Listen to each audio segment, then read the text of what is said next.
Dis ChatGPT, tu voudrais pas faire l'épisode de podcast à ma place?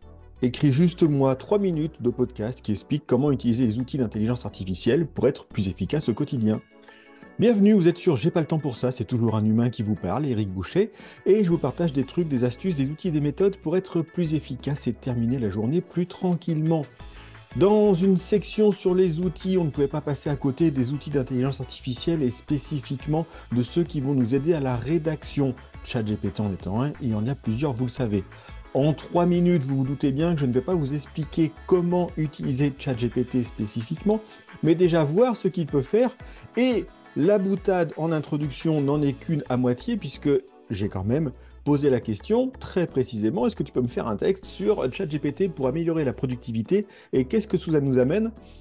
C'était pas impressionnant, ça donne toujours quelques idées, mais c'était pas impressionnant. Je vous les livre quand même ces idées puisqu'il nous a trouvé 7 petites choses à discuter. Ça va nous aider à la rédaction, ça c'est plutôt vrai. Gestion des tâches et organisation, ça j'avoue que j'ai eu beaucoup de mal à comprendre comment exactement. Même si de plus en plus d'outils de gestion de projet, Taskade en est un, Notion d'une certaine manière le fait aussi, vont intégrer des outils IA dans la façon de définir les projets aussi. Todoist le fait aussi. Apprentissage, acquisition de nouvelles compétences, pourquoi pas.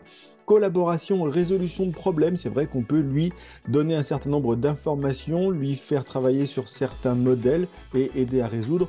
Automatisation de tâches répétitives, que ce soit ChatGPT ou plein d'autres outils qui existent, un Zapier, un Make, il y a plein de possibilités. Développement de prototypes, j'ai eu un peu de mal. Et support technique et résolution de problèmes informatiques, j'ai eu un peu de mal aussi.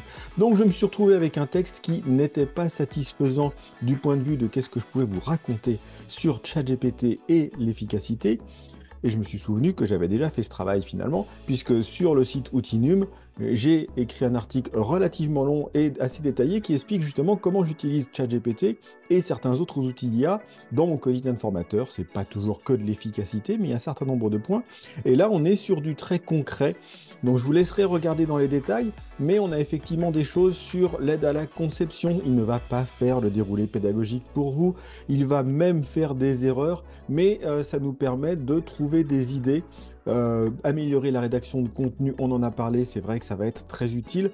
Et en amont aussi, un des points que j'avais fait et qui est l'un des usages finalement en ce qui me concerne les plus pertinents de l'IA, ça a été de créer des quiz, mais attention, pas à partir de rien, à partir de contenu que j'avais déjà fait préalablement.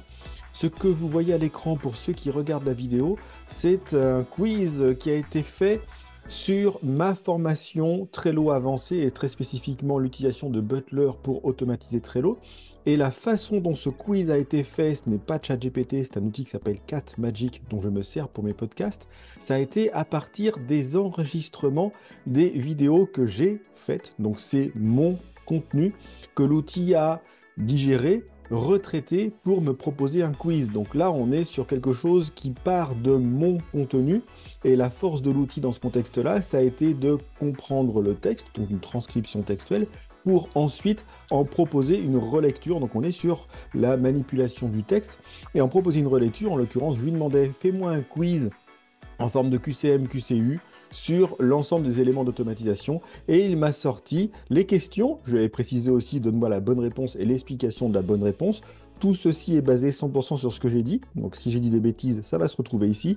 Et ce que j'ai pu constater, c'est qu'on avait à peu près 8 questions sur 10 qui étaient de bonne qualité. Pas toutes, c'est toujours intéressant. C'est d'ailleurs un point qui va être important, quoi qu'il arrive, quand vous allez utiliser ChatGPT et les outils IA pour améliorer votre efficacité. Le point clé, c'est que vous connaissez le sujet dont vous parlez pour vérifier que l'outil lui-même ne va pas halluciner. C'est le terme consacré, il est très joli, parce qu'effectivement, on peut vous raconter n'importe quoi, y compris sur certains moteurs qui sont censés aller chercher leurs sources, comme Copilot chez Microsoft. Parfois, les sources ne sont pas pertinentes non plus. Donc, le plus important là-dedans, ça va être de partir de ce que vous connaissez, de trouver des nouvelles idées qui vont permettre d'enrichir une pensée que vous aviez déjà pour au final avoir quelque chose qui est amélioré. L'une des analogies qu'on donne souvent sur ces outils, ce sont des assistants avec plein d'accès et plein de possibilités. C'est vrai que ce sont des assistants assez doués pour aller chercher des infos, poser des questions et parfois ils peuvent se tromper, donc c'est intéressant de reprendre ce qu'ils ont dit. Voilà, prochaine étape pour vous, voir là où vous pouvez l'utiliser, là où c'est pertinent, vérifier que ça l'est et ensuite déterminer ce que vous pouvez faire.